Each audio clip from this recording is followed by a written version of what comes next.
I had many things prepared, but I'm just going to leave it to this tweet from Trey Essex, who former Steelers offensive lineman, who, by the way, dude, you said you do my show and then you backed out. So I'm still not happy with you, Trey Essex. But anyway, like he's going to see this. Anyway, this is a tweet from Trey Essex at 8:49 this morning.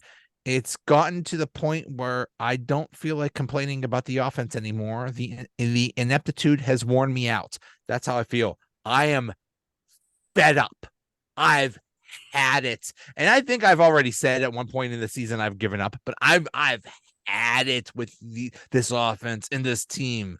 I am sick and tired of 3 hours of watching and just being so angry. Why are we doing this to ourselves? Why? This is oh my goodness. Somebody talk, because steam is about to get out of my head.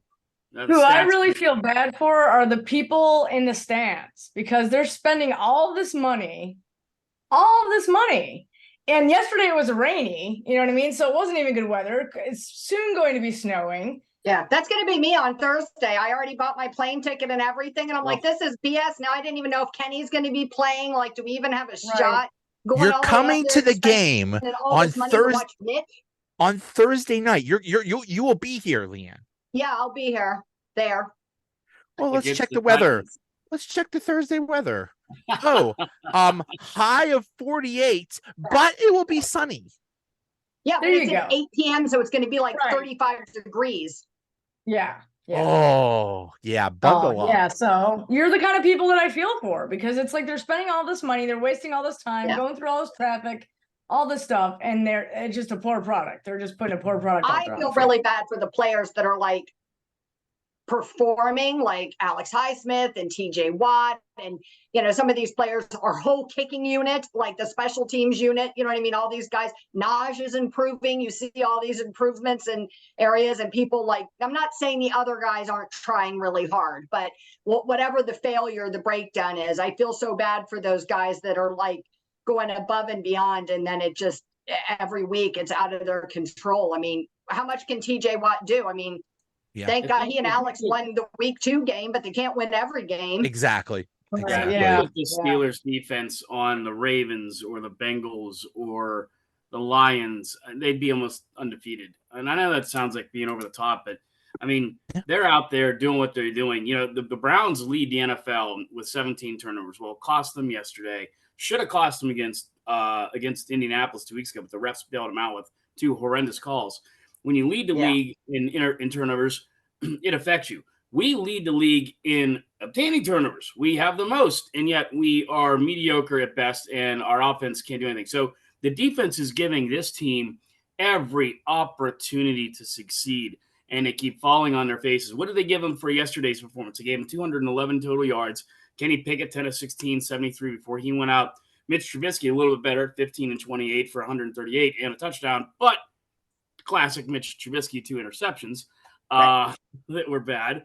But, I mean, it's like, when is enough going to be enough? When is it going to be over? I mean, it's like week after week, and you see people, there's the blame Kenny, don't blame Kenny train.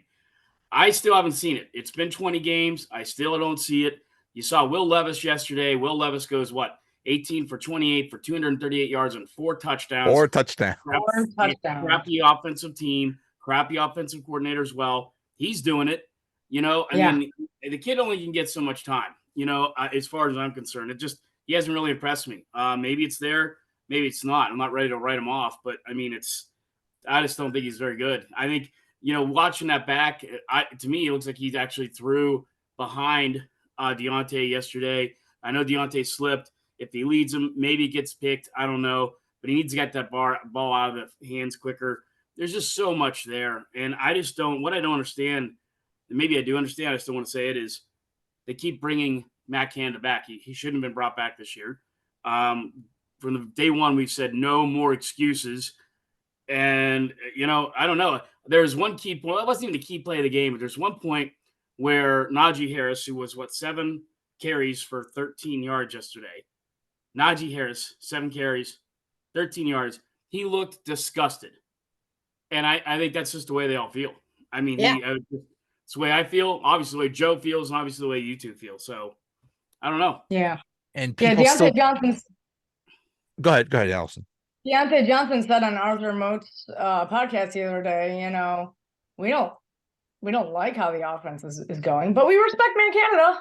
So well, it's he said he spends a lot of time comforting Matt Canada. Consoling him, very bad for him in the way that he's treated by fans and the way people are talking about him. And he said, it doesn't really matter whether you like his play calls or not. We have to respect him because he's our offensive coordinator. Right. So, you can read between the lines there on that. You know what I mean? I saw it spun both ways. He's a man of few words. So he's a little like Mike Tomlin. It's hard to kind of parse out what he really means by something. But I was shocked by how defensive he was of look, like Matt Canada is a human being. I don't hate the man as like a human. Like that's ridiculous. Do you know what I mean? But I was shocked by like how personally Deontay seemed to take that, Yeah.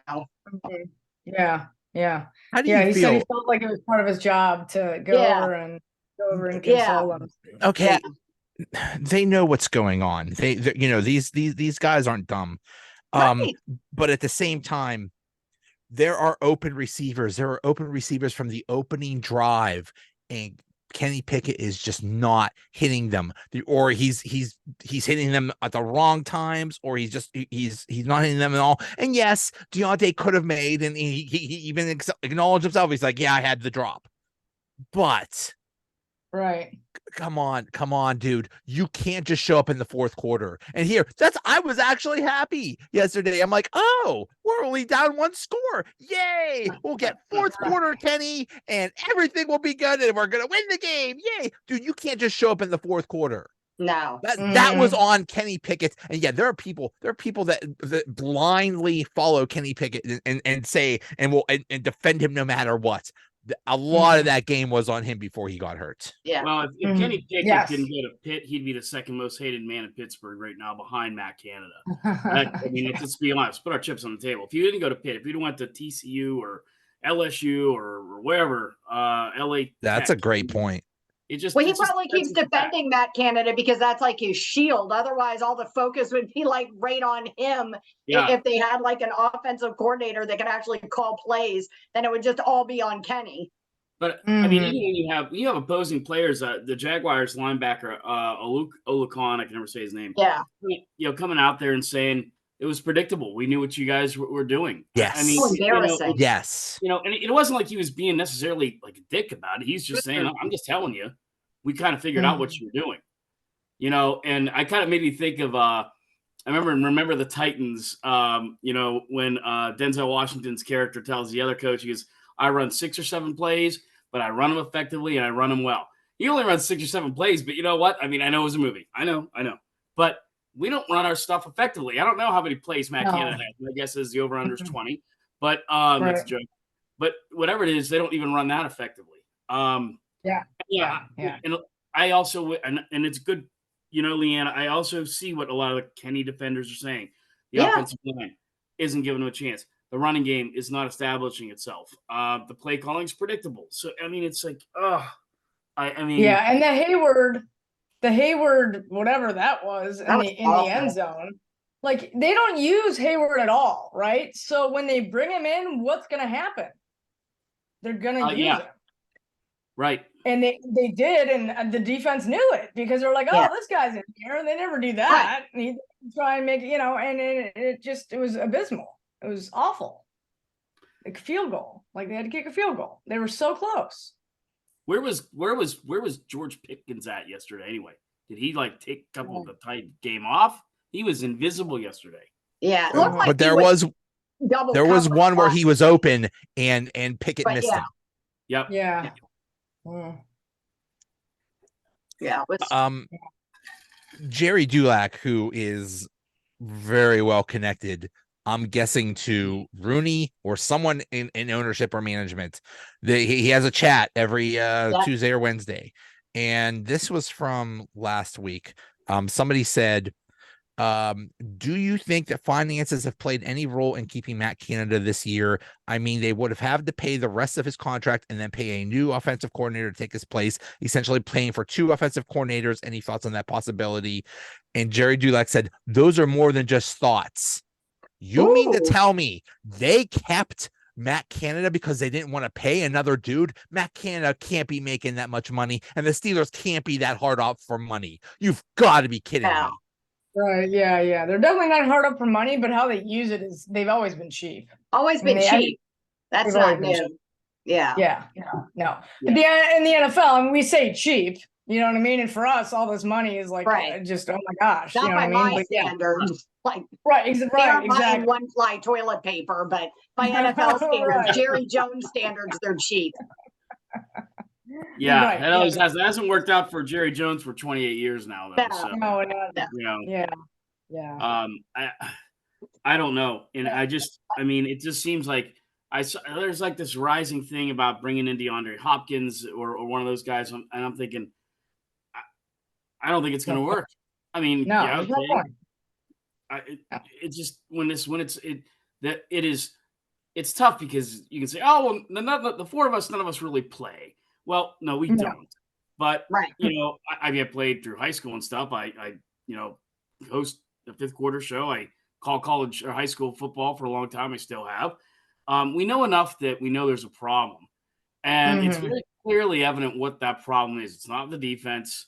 It's clearly with this offense not jiving together, and not singling out Kenny Pickett. Just it's not working, and it hasn't been working, and everybody can see it. If so, the 4 of us can see it. I just don't understand how they can't. Iowa. My blind grandmother can see it. So Iowa just a half an hour ago finally woke up and they said they are not going to retain Ferentz as offensive coordinator there through the bowl game this year. So he's done, and because their offense is a joke. Yeah, they're the Steelers of college football, and they wear their uniforms. Yeah, that's even harder because his dad's the head coach. So I don't know if they go and fire Canada tomorrow if it's going to fix anything, but they're not going to. Well, everybody says even if they fire Canada, they're still just going to run his playbook. So maybe it would be better execution of said plays or better usage of those plays. But I think the problem is bigger than any one person. Like I have been saying this all year, that it's not just Matt Canada that's an issue. It's Matt Canada and the offensive line and some stuff going on with Kenny Pickett and some stuff going on with the running backs. And sometimes the wide receivers aren't where they're supposed to be. Do you know what I mean? And Pat Fryermuth's hurt. I mean, there's like the issues, I think, just like keep compounding themselves and get bigger and bigger. So I don't believe that if we pulled Matt Canada out and plugged somebody new in, whether that was Mike Sullivan or somebody from the outside, that is going to change substantially this year. And the problem, you can't just say the problem is Kenny, like some people are, because you watch and the offensive line is terrible. Do you know what I mean? So sometimes it's clear it's not on him. Do you know what I mean? A lot of times. A lot of times, and Isaac Seumalo, crap, you know what I mean? And then that's there too. So and Isaac Seumalo, like he's been like nowhere, like he's nothing right now. And it's like he came from Philly where he was pretty darn good. You know what I mean? Like he wasn't like but Mason Cole was graded like 44.1 or something this past weekend. I mean, do you know what I mean? Seumalo can't do everything himself. Do you know what I mean? The offensive line breaks down, and it doesn't take much of a breakdown for it to fall apart. You only need one defender to get through. Yeah. The offensive line coach and Canada both need to go this offseason. There's no doubt about that.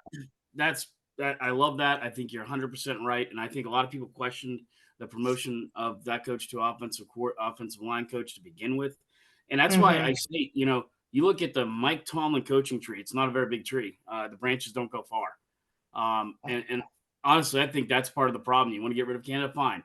I really feel like it's time. I think Mike Tomlin has run his course here. I think it's time for him to change. I mean, he's a great guy. He does a lot of great things, but I think it's time. They need I don't want to say it's rebuilding, but they need something new. It's time. It's kind of like when Chuck Noll retired. I remember it's like, oh no, what are we gonna do without Chuck Noll? What are we gonna do? I want this dude from the Browns, he's a special teams coach and a defense coordinator of the Chiefs, and Bill Cowher. Well, he's from Crafton. That makes it better. But you know what? It started changing around, and then Cowher leaves, and Tomlin came in. And he was a fresh breath of air there for a while. That probably needed to happen. But I just think that 17 years, it's just time. It's time to change it up, guys, because it's just not working. I mean, because to me, again, it's maybe it's the money thing, Joe. Great point. But to me, you still could have said, yeah, we have NFL money. Let's pay him and get somebody new in here, because I need somebody new with Kenny. I need somebody new in here with these new offensive linemen. I need somebody in here to work the receivers, because it didn't work last year. You also make money if you win. You know what I mean? If you're not winning, you know what I mean? You make money if you win. So if it's all about the money and you're not winning, whether that's a new head coach or a new offensive coordinator, that old saying about spending money to make money. Right. Yeah. Yeah. Yeah. Because, I mean, and I think it just hacks us off, because we have a defense that can stand toe-to-toe with any defense in the NFL and keep us in.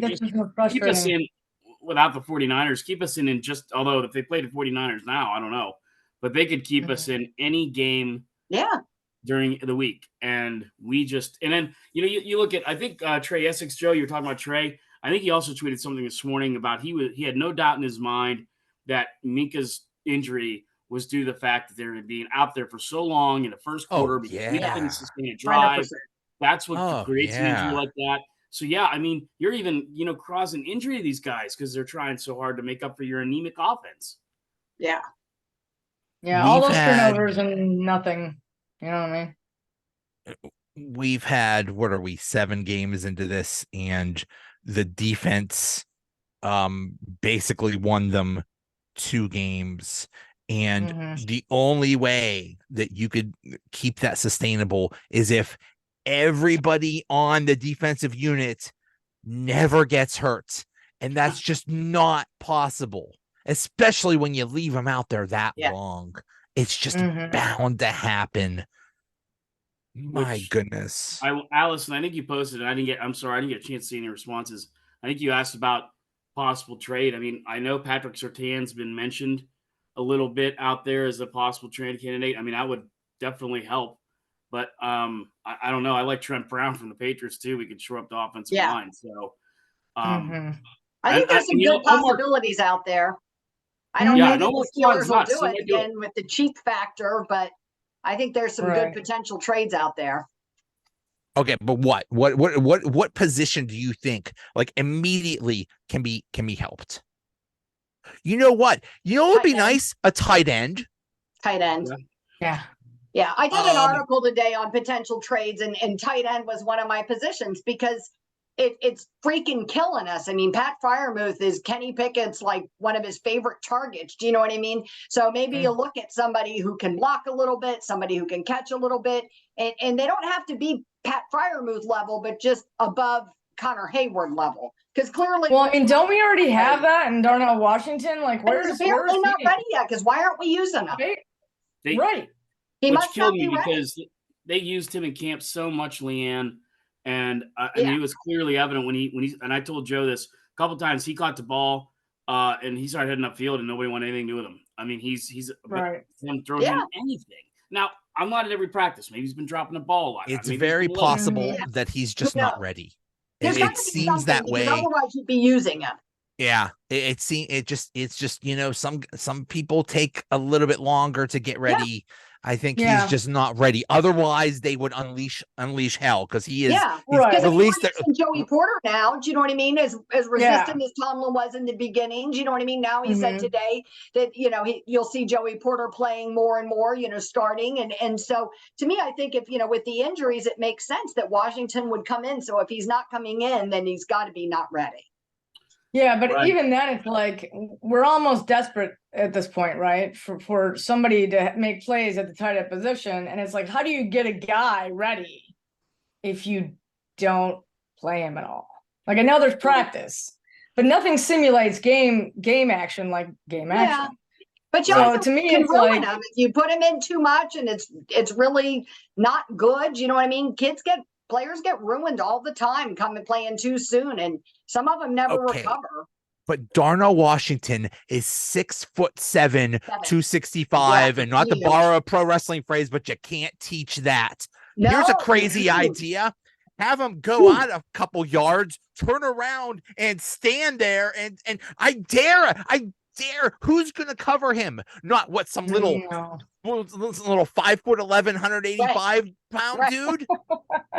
They would just bounce off him. Just have him stand there, for goodness sake. I'm not saying have him know the entire offense and every single play and stuff like that, but turn around and just stand there and catch the ball. That's how is that? The fact that he's not playing, though, it just keeps in my head. It just keeps saying there's some reasons. You know what I mean? Whatever that reason is, there's some reason, because you're right. You can't teach size, and he's got it in spades. So why wouldn't you utilize him for blocking, for freaking something? There's got to be a reason. Just dumb it the bleep down for him. My goodness. To Joe's point too, is maybe it's not even so much Darnell Washington that. If you watched some of the games yesterday, and one of the common patterns that a lot of the successful NFL offenses do is like a crossing pattern in the end zone. We don't run that at all. I mean, the Dolphins will take Waddle, they'll take Tyreek Hill, and they'll go this way, and they'll run the tight end in the slot. I mean, we don't do any of that. So I don't know. I mean, I guess. Yeah, I'd like to see him too, Joe. But to LeeAnn's point, I mean, he's not seeing any action, so there must be something there. And I am willing to trust a guy like Mike Tomlin enough to know that maybe there's nothing there. Now, you look at what the Steelers have done with on Joey Porter Jr. They went from he's not ready yet to he's playing more. And you know what? That missed tackle a couple weeks ago showed us what they were saying. Okay, he's not ready. He could be better at it, but they've been throwing him more back in there, and he's been making the tackles. He made a key one yesterday. So, to me, he's going to be a starter. Pretty much in the side pocket. If LeeAnn was driving a motorcycle, I'm in the sidecar. But if Joe's driving a motorcycle, I'm probably riding behind him because I'm with Joe. Like, get him in there at least. Let's get in the red zone. Put him in the red zone. Yeah. And there's nothing too dumbed down. Like Joe said, dumb it down for him. It's Matt Canada's offense. You can't get any different, right? So it's like, man, if that the whole thing is in crayon anyway. Yeah, what exactly? Yes. But hey, to their credit, they came out today and said Joey Porter Jr. is a starter. So, hey, I will say Porter also has a pedigree that Washington and some of these other rookies don't come with. Doubt. Do you know what I mean? I think that really does count for something as far as poise and, confidence and all of those things, grit and determination. I think, he's got that, which is something that other rookies don't come with. Right. Well, and I feel that this team's good enough that they, right now they're sitting at a 3.5-point favorite, which if it wasn't Tennessee, I don't think they would be. They're good enough to beat Tennessee, and they should beat Tennessee. And we'll be back here again in another week, and they're 5-3 and not sitting too bad. But I just that's the thing. I think that's the frustration. It's like we're just so close to being a solid team. Yeah. If this offense could just do a little bit better, I mean, we'd be. My concern is Will Levis. Like 4 touchdowns, right? And that's oftentimes it has to do with the fact that he's never played a pro game before, right? So nobody has any tape on him professionally. And now they do. Tape. Now they do. But it's the Steelers secondary is awful. There's 2 scenarios here. The Steelers defense against rookie quarterbacks is really good. It is good, yeah. I think I'm going to go out on a limb and say Will Levis isn't throwing for 4 touchdowns against the Steelers. Maybe 3, but not 4. But I think they're going to expose him. He's a rookie. Now we have some stuff on tape. I know it's also a short week. It's also a short week. So there's basically no practicing going on. Very little. Yeah. Wednesday.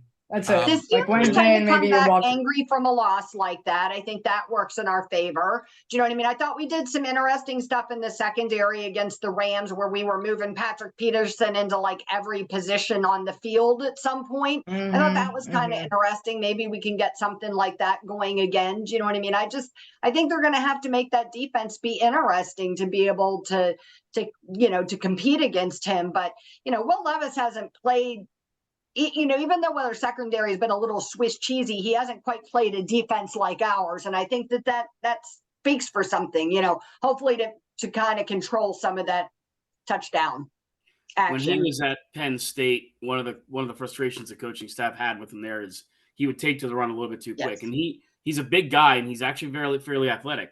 And then when he goes to Kentucky, he was actually pretty impressive there too. But I always find that college is so much different than in Joe, you and I talked about this earlier in the year with running college quarterbacks, because he could hurt you with his legs and his arm at Kentucky, and he had a pretty good season. But, the Colts found out hard. Anthony Richardson didn't listen. When they told him, you need to stop running, he's gone for the year. I mean, you can't run like you can run in college. And I kind of feel that he's going to get to the pressure. I bet if you watch Thursday, he's going to run a lot or try to, and it's not going to go as well. It's just there's so much difference in the speed. Well, basically, Will Levis's philosophy was, screw it. DeAndre Hopkins is out there somewhere. I'm just going to throw it. and DeAndre Hopkins is like, thank you very much. I will do that. I mean, he's not in his prime, but still DeAndre Hopkins is pretty good. So hopefully the Steelers will figure out, it's like, oh, I think he's going to try to throw to that guy. So maybe we should cover him or something. You were saying a minute ago, though, Darren, about, the Steelers potentially winning this game and being 5-3 and then thinking like, oh, we're not in such a bad place right now. And I was going to say, I think to your point, but for me, it's going to be about what does that win look like? Do you know what I mean? Right. Is this a Cleveland Browns win? Is this a win where we look like we made a step up from where we were against the Rams and we look like we're coming together as an offense? Like, I keep thinking of, what I kept saying about this past weekend was that if I saw like a progression over the Rams, like some minor improvement, do you know what I mean? Like I would be happy with that. But instead it looked like we took all these steps backwards. And so, if we win, what do you have to see to feel like we don't look so bad? Something better than what we saw last weekend for sure. No, it's a great point. It's got to be like a 38-3. Dallas put up 33 points against the Rams in the first half last week. They're going to strain for the old-fashioned butt whooping. Yeah, But I mean, that's the point. They were running that graphic yesterday. It's been 53 games since we've had 400 yards of total offense. I mean, the Steelers have never been this 45-point, 38-point team, but a 35-10 win, I'd feel better. Kenny Pickett throws 3 touchdown passes. What was good about that Rams was we had 3 rushing touchdowns, Pickett. And both. Najee and Warren. That was the first time. That was like the first time in like 2 years we had more than 1 rushing touchdown. I mean, oh my God. And that's what I mean by all these stats don't add up good for Matt Canada. I mean, it's such a reflection of his poor planning and poor execution that, we're on a 53 game streak. And I don't think it's going to go to 55 or end there next week. I don't think they're getting 400 yards on Thursday, but yeah, that's what I would like to see. And that's what we'd all like to see. Just go win a game 27-10, 28-14, whatever. But they just, it'll probably be 21-18 or 20. This game has 13-12 written all over it. I don't know who's coming out with the 13. This game has, I'm sorry, LeeAnn. I agree. I think it's going to be a low score and ugly game. Yeah, I think you're going to see some ugly football. I see 2 scenarios. I think no matter what, I think Will Levis is going to be quote unquote exposed. Kind of like the Bears. The Bears, that dude, Badgett or whatever, he looked awesome his first game. And then, and then they saw us like, oh, okay, we see what you're doing. We could stop. We could easily stop that. We got your number. Yeah, we got your number. But I see 2 scenarios. One where Mitch plays and one where Kenny plays. And I have a feeling if Kenny plays, it's going to go real bad because the dude is going to play hurt. And Kenny Pickett at full strength isn't that good. Kenny Pickett hurts. Oh God. I'm I shudder to think how bad it's going to get. Yeah. Well, and that's right. I mean, that's a good point, because there was times where Ben was hurt or whoever was hurt, and we're like, hey, we'll just feed it to Bettis. We'll feed it to, Bell. We'll feed it. And I mean, God, our running backs have been marginal at best. But and whenever trust Ben to be able to say, like, here, I'm hurt, I'm this hurt. Do you know what I mean? I can play, I can't play. Kenny's going to say he can play no matter what. Whenever Ben played Hurts, it was always bad because he wasn't anywhere near 100%. But he's like, hey, I'm good enough to go out there. I'm going to go out there for my team, and that is admirable. That's admirable. Yeah. He's not Deshaun Watsoning it, but. It was always bad when Ben did that and he was too hurt. It was almost always a loss because he came back too soon. I just have a feeling a hurt Kenny isn't going to be any good. I thought about that today. Tomlin said it during his press conference. They asked about, making the decision for Kenny, and he was saying Wednesday's the day and they're going to evaluate. And they said, are you looking for a medical report, or are you looking to see something from Kenny? And he kind of indicated it was both. You know what I mean? He indicated that he feels like Kenny was going to want to play no matter what, obviously. And you've got to be able to see that he's willing to do that. But my immediate thought was all the times that I felt like Ben played when he probably shouldn't have. Do you know what I mean? And we let him play. So are we really going to say no to Kenny if he says he can? I mean, if he's medically cleared, you know what I mean? Are they really going to say no to him? And is that really worse than Mitch Trubisky? If this were Sunday, so terrible. If they're playing Tennessee at Sunday, I think he plays. I just don't think with a short turnaround they're going to let him play. I don't think he's going to play. I think they're just saying it so that Tennessee doesn't know yet what's going on. I think it's just to keep him wondering, prepping for both quarterbacks or whatever. Yeah, Mitch took some sacks, but you know what? He looked better in the pocket, and he looked better running. That's because he takes off like a madman about Eddie at the drop of a hat. I mean, he's like, he looks like Tecmo Boy. He's like, going this way. He's going that way. And, I mean, It's eyes on him, and he just starts running. Yeah. You get two Mitches. You get either good Mitch or bad Mitch. Yeah. And now he basically explained why we got bad Mitch, why we throw into triple coverage to Allen freaking Robinson. What the heck was that? Right. It's basically because he tried to put he tried to do too much. He put the whole team on his shoulders as like, I will win this game for us, and try to magically get that magic 10-point touchdown or something like that. And he did too much, and he admitted. But I mean, hey, this is a dude that beat Tom Brady. I think Mitch Trubisky, with just starting a game, I think he could maybe be okay. And I don't respect Tennessee. If Najee was sitting at like 6 touchdowns this year and 500 or 600 yards rushing, I'd agree. But my worry is you send him out there, you really would like him just to hand that ball off and hope that those guys could tote the rock, and that's what you need. And hopefully they get it. I don't know. That's why Trent Brown is a guy I'd really like to see them bring in. I think he's a great tackle. It's the kind of guy they need. We'll see what happens. So who would he replace? Well, you put him on. Yeah. Okay. I give him a shot at that. I mean, at this point, you got to make something work. I mean, if he goes out there and starts busting guys on the line, and clears a hole for Najee and these guys to run, why not give it a shot? Yeah. Right. I mean, I get it. Who's going to replace some of those guys have earned it, but but earning is relative. Football's a week-to-week thing. You have to keep earning it. You don't just earn it in camp and then it's carte blanche for the year. All the time. You have to keep earning it. And as far as I'm concerned, they're not earning it. Not one of them. Do you know what I mean? The offensive line, at any point, every one of them looks mediocre at best. And I don't know. I don't think that earning it is enough. You got to do something to maintain it. Was that last year that, a couple of games in where Mike Tomlin said, trust me, every position's open right now with the offensive line. He's so angry, and that's the thing too. Like, I like Mike Tomlin. I think it's time for him to go, but he's been frustrated. I mean, you can tell it's getting he just he ripped in that lady ref yesterday, and he should have. I mean, she deserved it. all the refs. I mean, Oh, okay, I saved the best for last. She was Let's just talk the about one that these was refs. right there. Yeah. Right, Yeah, she right. took the brunt of it. Yeah, right. But my goodness, I've heard it called the worst refereed game in the history of football. Definitely the worst refereed game of this year. Deontay Johnson just went off, and good for him. Yeah. By the way, when they asked Tomlin about it today, he's like, I don't know what you're talking about. I haven't heard the comments. Right. Bro, Because he doesn't want to be fined. don't do that to Get us. involved in that. He can't say anything. No.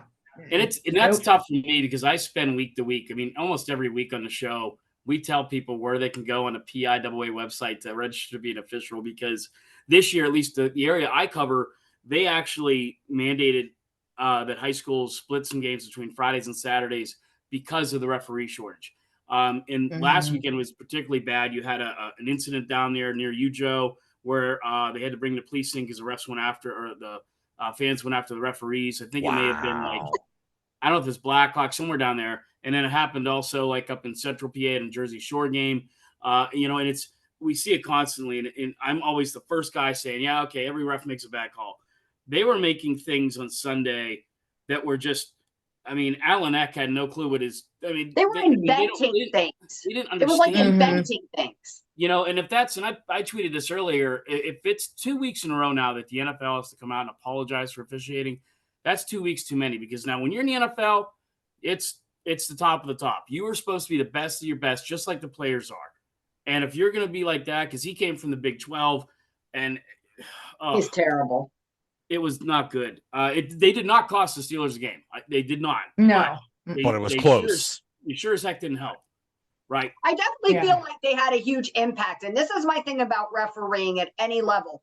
You should not be making calls that influence the game that significantly. Do you know what I mean? You should be calling the game fairly. You should be calling the game evenly. Like, I wouldn't have had such an issue with the with the roughing the passer call, although I thought it was weak, the one on Trevor Lawrence, if they had called it with the same energy against Kenny Pickett. Do you know what I mean? So you have to call the game on both sides with the same energy, and you shouldn't be making calls that are iffy and influence the game. And that's what I felt like they did. Like, if we had that 3 points from that field goal, that doesn't win us the game, but does it change your decision-making process down the road? Yes, substantially. You know what I mean? Then it's a one-score game, and it's a different situation. And I just felt like, I wouldn't say they cost us the game, but I definitely feel like they influenced it substantially, more than they should have the power to. Darren, you mentioned the Colts Browns game, where basically the refs handed the game to the Colts. I mean, to the Browns, and then Commanders game yesterday. What's that? That was awful too. The Commanders game yesterday. Okay. Yeah. Okay. The Colts owner Irsay basically said the quiet part out loud, something he shouldn't. They didn't want him to say. He's like, oh yeah, the refs told me that they blew that and stuff. One of the things that bothers me is there is no accountability. There is no maybe. We won't even get that. We won't even get a hey, we screwed up. It's not like Rooney's going to say, "Oh yeah, the refs told me they screwed up." And I was like, "No, we're not going to get any of that." There is zero accountability. There is no like, "Hey, you guys were so bad that we're just not even. We're not. You're done. You're suspended or something like that." Nothing. They don't get punished at all. And if they do, we have no idea what this punishment is. That's one thing that drives me crazy. Another thing is, this can be easily fixed or at least improved with technology. When we look at a play, almost every single play, when we're watching it on TV, is replayed. It's there, right there. And we know immediately whether they screwed up or not. Yeah. Within 30 seconds. I'm not saying review every play and take 5-10 minutes and review every blade of grass. I'm saying, when it's obvious, you got 30 seconds. Figure it out. You can know within 30 seconds. Sometimes within 10 or 15 seconds. Oh crap, they screwed this up. Let's reverse this. It's that simple, and it would not add time to the game or the broadcast or whatever. You do it with a quick judgment. They could easily do something like that. There's already people sitting there watching. It wouldn't be hard to incorporate something in where you flag it from New York or wherever. I love how the NHL does it. If it's something major like that, it goes to Toronto. It's reviewed. Yeah. You know, I mean, and when you sit there and you go back and they're sitting there and they're having this meeting of the minds, and somewhere at a 30-yard line of like, what did you see? Well, what did you think? What do you think the rule is? I mean, that's Alan Eck's job as the head official. He's the guy that should say, this is what the rule is. Did they violate it or not? Okay, they did. Then, when they're sitting there fumbling around like, well, I don't know. What's your opinion? It's just, the offside thing. I just don't. Sorry, Joe. To LeeAnn's point, I just don't think they should impact the outcome of a game like that. Or have as much of an impact, I guess. And then they're just making up stuff. That whole offside thing. Yeah. What on earth was that? I've never heard a coach say, I've never heard of that before. Like in my 17 years of standing on the sideline, I've never even seen that. I've never heard a coach say that. And it was the Jacksonville player that actually was offside. Yeah. Did you see Chris Boswell's Instagram photos? Where he posted on Instagram the two pictures, and it was the Jacksonville player that was offsides. It's like, I guess all those black helmets look the same, or what? Like, what the heck? Right. Yeah. I don't know what the punishment is for Deontay Johnson. I hope it's not a suspension. If he gets suspended, I think there might be a riot. We need to. I'm sure on Thursday. I've always said if they fine him $48,000 and Thursday, they take up a collection from Steeler fans. They'll pay it.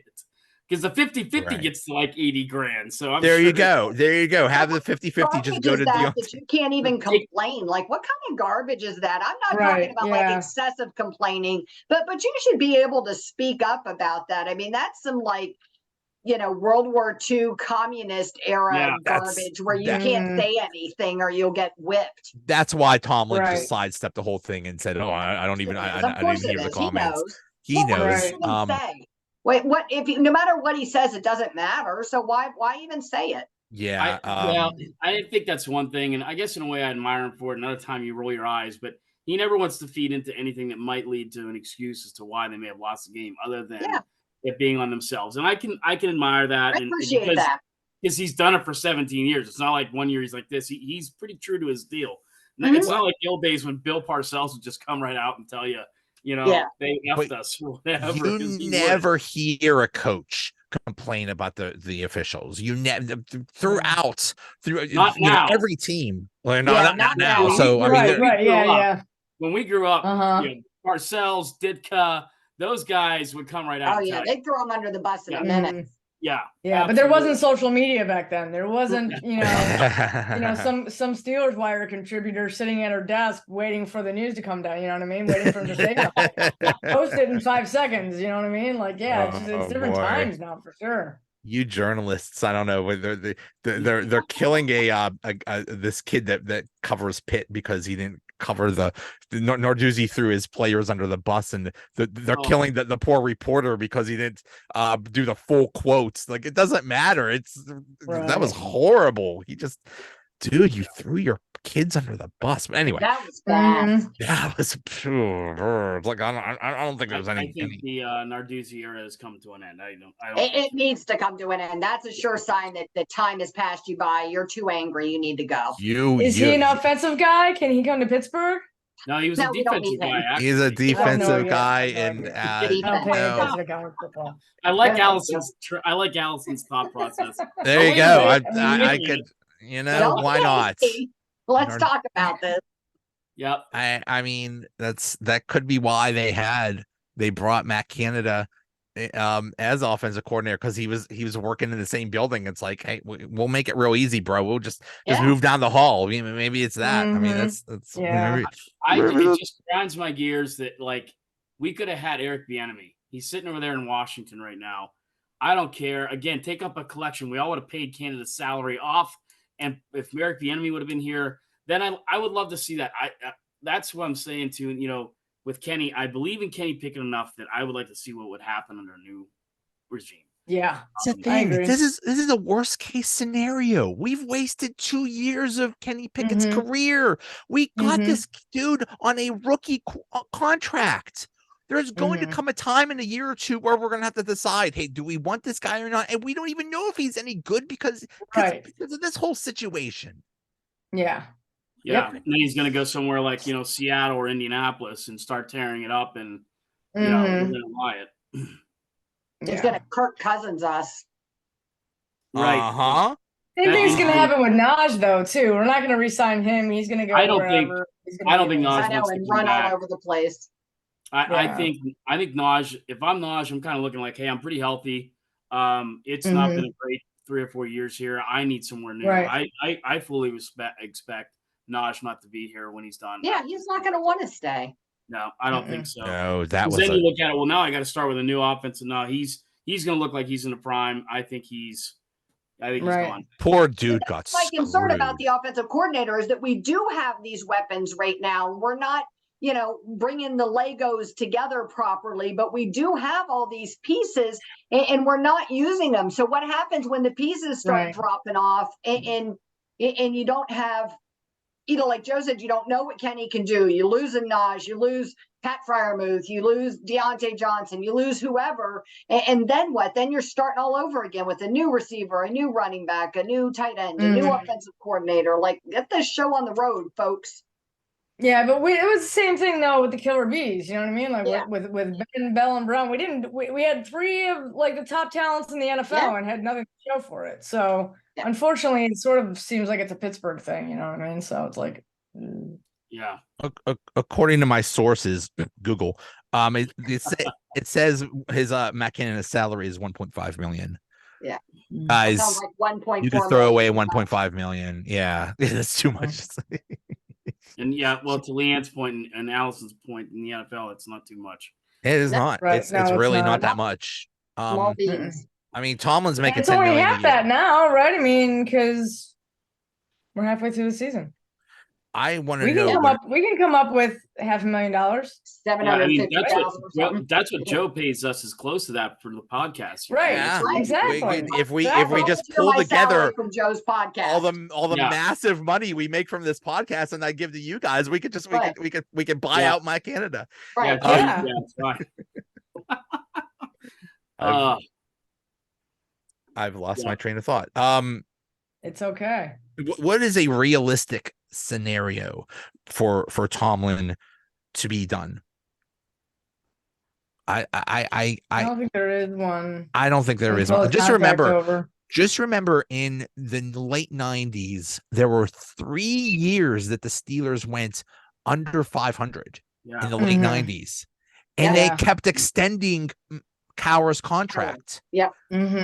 Tomlin hasn't had one losing season. Right. I don't see them letting Tomlin go. I don't see it. No. The only thing I could see there is, I think Omar Khan doesn't have that, he doesn't have that, I guess, Pittsburgh part of him. I could easily say him, hey, what do you think about letting Tomlin loose? But any other city, Joe, I think it'd be time to move on. But here's the Steelers. Here's a scenario. But wait a minute. Here's a scenario. Okay. So right now he is signed through next season. And that's it. And then every year, almost every time his contract is almost up, either with 1 year or 2 years left, they say, okay, now we'll extend it. What if they say to him, hey man, I don't know, this was a really bad season. I think we're just going to wait it out and see, how you do after 2024. Yeah. And what if he says, you know what, screw you. I think I deserve better than that. It's like, okay, well, this isn't working out then maybe you should leave. I can see a scenario like that. And in that case, maybe they could trade him. I don't know if they could trade him, but the one thing that dichotomy kills me, Joe, I think I told you a story. My professional background is a sports background as well. I work with, a lot of stadiums and stuff like that. And in fact, tomorrow morning, I'll have to be at Acrisure Stadium at like 9 a.m. But I was in Iowa, and we had a conference of all the people who do what I do across the country. And they all say to me, I'd kill to have Mike Tomlin, like the Bear fan. Yeah. I mean, they all do. And when I tell them, well, you know, and honestly, in Pittsburgh, it's kind of 50-50. I mean, there's that love him and there's ready. How could you be ready? He's never had a. Actually, if you peel that it only back goes so far, right? stats, The non-losing his stats season aren't thing. as good. But yeah, I mean, it's and that's the thing, Joe. I think I agree with you to a point. I think he could be arrogant, and I don't think he would be this way, but he could be arrogant enough on the inside to say, fine, because if I'm done on December 31st next year, I'll have a job by January 8th, whatever it may be. Oh, right, yeah. right. He would. Yeah. And he would. I mean, anybody, the Saints, anybody. It would be insane. It was like, how can you get rid of a guy that's never had a losing season? But what are we going to do? What are we going to do with 9-8 every damn year? Right. Enough. You know, I call it Andy Reid disease. Andy Reid is a good coach, and he's always been a good coach, but he was at Philadelphia for years and years and years, and it was very obvious, hey, it's never going to work here. You're going to have to go somewhere else. We know you're good. It's just not working here. Right. At some point, you might have to say, and you know what? And maybe Kenny Pickett just isn't good. You know, we have to accept that scenario too. I don't know. Ask Titans fans or Rams fans about Jeff Fisher, 500 Fisher. Yeah. I mean, he's another guy. They always 8-8 every year. Yep. You know, like you can't, you know, it's hard. You can't always recreate the magic. You know what I mean? The teams try to do that too. Bring in some coach that was highly successful somewhere. Or look at Washington. They brought back Joe Gibbs. I mean, like, you can't bring back the magic. Like, get over yourself. So, I mean, I agree. I think Mike Tomlin would get hired in a heartbeat the minute, you know, whether he left or was fired from Pittsburgh. I think the bigger question is, what does that replacement look like? And I think that's what makes me hang on to Tomlin a little bit tighter is not the fear of the unknown, but the it could be worse. It could yeah, I mean, it could be very well be worse. You know what I mean? But it could be better. The Steelers don't spend a ton of money. Who are we bringing in? But it could be better. Yeah. July 9th is Jeff Fisher Day, because every year he went 7-9. Yeah. I love that. Yeah, terrible. So what's 9-8? So September 8th would be Mike Tomlin Day. Every year, Mike Tomlin Day. But I think that's to the point, like, of all of my coworkers, they'll be, I mean, look how many coaches the Bears have gone through, and the Jets and the Giants, and, you know, all these guys, and they'd be like, you know, they love the fact that he's been here for 17 years, that he's done what he's done here. So when you say, Mike Tomlin, if he goes to the Jets, I'm sorry, it's New York. You know, he wouldn't be there this long, and he needs to, you know, that's New York. I guarantee if and when he goes to another team, all they're going to talk about is, it's like, oh my God, he's so good. We love him so much. He's such a great coach. We love him so much. It's like, okay, cool.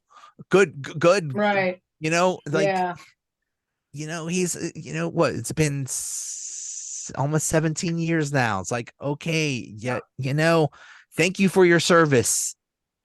Good luck. I think you forget in that 17 years, a little bit to LeeAnn's point, is the fear of it maybe, or you hold on to him a little longer, but he was a defensive backs coach with the Vikings and with the Bucks. So it's like, who's this guy? I mean, you know, if Eric Bieniemy hadn't done what he'd done in college, he probably wouldn't have the name that he did. But man, Eric Bieniemy, I'd love to see Eric Bieniemy give a shot.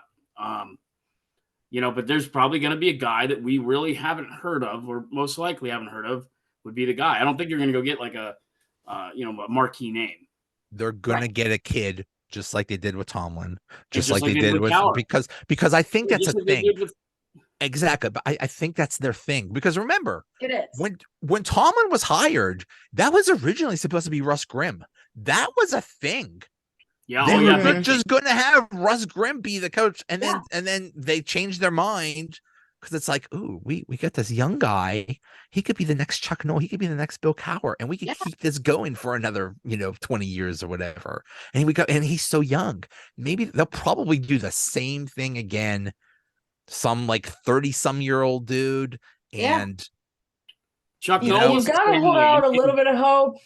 You have to hold out a little bit of hope that maybe they'll do something. I mean, it's not going to be like some huge name that we're going to have to pay trillions of dollars to, but you would you would think that they would maybe learn from their past mistakes. I mean, Bill Belichick. You had Chuck Noll, you had Bill Cowher, you had Mike Tomlin, who all won Super Bowls. What other team can say that? Belichick for Steelers coach. Oh, let's do it. No, let's go. I'm just talking about. I'm just talking about offensive coordinator. I guarantee you. I'm still going back to Matt Canada. We need to bring in somebody who has some kind of reputation of winning. Do you remember a few years ago when everybody that was near Sean McVay got a head coaching job? Remember that? Yeah. It's like, oh, he delivered pizza to Sean McVay. He's our new coach. Right. Now it's Kyle Shanahan. Anybody that's related to the 49ers is gonna get a job. So just for even offensive coordinator, whatever. Just get anybody. I'd be with the ladies on that. I'd like to keep Mike Tomlin around and see what a new OC could do. Yeah. But, I mean, I think you need to clean house at some level, and there's two ways to clean. You either clean house pretty heavily, which means you get rid of the offensive staff or whatever, and you keep the head coach, or you totally clean house. And I don't think they totally clean house. I would say I bet that's exactly. That's what happened with. I think that's what happened with Chuck Noll, because Chuck Noll had some really bad seasons in the 80s, and I think some of his power was stripped. And it's like, hey, okay, you can stick around, but you're gonna get all new coordinators because this isn't working. So I could totally see that happening, and I could totally see maybe because really. Forget Terrell Austin. Really, Mike Tomlin is the actual defensive coordinator. Maybe they bring in an actual defensive coordinator and strip some of Tomlin's powers. I don't know. But the hard thing about this, when you have a defensive coach like Tomlin, is that you need this strong, offensive mastermind on the other side of the ball to be able to balance that out. But in the 2023 NFL, if you find that strong mastermind who runs this great offense, in a year he's going to be getting offered a head coaching job at some crappy team. Do you know what I mean? And you know what? That's fine. Say no to that. Who's going to say no? Look, hey, Kyle Shanahan goes through dudes every single year, but and he just finds new ones. Yeah, but he's also more in charge, I think, than Tomlin. He's more offensive than Tomlin is. So I mean, you've got to find line there. You've got to find somebody that's good enough for you to run an offense to win, but not so good that he gets poached every single year, and that's a fine line. Yep. We're at the crossroads. We're at a pretty big crossroads with this team. I agree. And I never thought of this scenario, but like when I was on some of these podcasts before the year and they said, well, what if Kenny Pickett isn't any good? I'm like, that's ridiculous. But if he does fail, it would be all Matt Canada's fault, and they would get rid of him and bring in a new offensive coordinator, and probably Tomlin will just, will not get any damage from it at all, because it'll be all on Matt Canada. So that's probably what's going to happen. We have to start with Matt Canada. I'm not ready to throw anybody else out with the bathwater until we get rid of Canada and see what a difference that makes. Yeah, I mean, that's a great point. I mean, even if you use this last game as a barometer, again, this season, I mean, 211 yards. The stats don't lie too much. They can misguide you a little bit, but the stats are pretty strongly in favor of him not knowing what he's doing.